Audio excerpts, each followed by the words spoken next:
in the Midlands to develop a whole new family of revolutionary vehicles. But even before the first Sinclairs took to the streets, they came under attack. Safety experts are calling on the government to intervene to prevent the runabouts being driven by children and convicted drink drivers who've lost their licences. Our motoring man, Richard Hudson-Evans, has been for a test drive. The computer wizard's first vehicle is made in the Hoover washing machine factory in Merthyr Tydfil. Ladies and gentlemen, the Sinclair C5. The resultant electric shopping buggy is being sold by mail order and goes on show in electricity board showrooms. The C5 uses the recumbent cycle layout in that you sit down to it. The chassis beneath the bodywork is a backbone made out of steel from Lotus. The body in two parts is made out of a polypropylene injection moulding, and the two halves are electrically fused together. It's got pneumatic tyres, and the wheels they're using are made out of glass-reinforced nylon. And the battery is situated in here. The motor, 200 watts Philips electric motor. This is the instrument panel, a little row of lights here tell you the state of the battery's charge, and if it's about to run out, well, you'll know about it. In fact, a buzzer goes off, and that means you've got 20 seconds to make sure you get safely out of the way of the other traffic. And on this side here, well, that indicates whether the electric motor is being overloaded. If it is, it'll tell you, and what you have to do is start pedalling. And although it doesn't have to have them by law, this electrically assisted tricycle has got lights.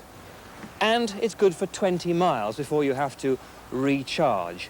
And that costs you about 5p's worth of electricity. And that works out at 1,000 miles per gallon. Backroom work was done in the Warwick University Science Park, where Sinclair vehicles have their new think tank, so far employing 30 boffins. They came to the Midlands because of the ready stock of motor industry talent, and it's thought that setting up this project has cost Sinclair over £10 million. C5 is the first of a family of vehicles which we have in development, and by the turn of the decade we will have the whole family in place, as it were. Complying with the recently introduced regulations governing these electrically assisted tricycles and electrically assisted bicycles, you won't get more than 15 miles an hour flat out. You don't have to have insurance with such a vehicle, although at £400 for the basic models, frankly, you'd be wise to insure your C5. You have to be over 14 years of age, no driving licence necessary either, no crash helmet. But maybe you'd want to wear one in traffic.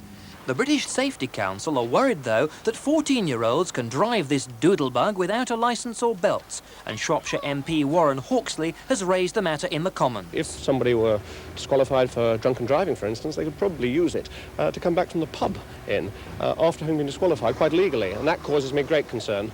One can turn any vehicle over if one sets out to do it, but certainly it's been developed in such a way that it is extremely stable. And in city centres, of course, no noise and no pollution. Will it catch on? That, as ever, is up to you. But a cheaper alternative method of electrifying pedal power has been conceived in Alcester, Warwickshire. You bolt on £195 worth of kit consisting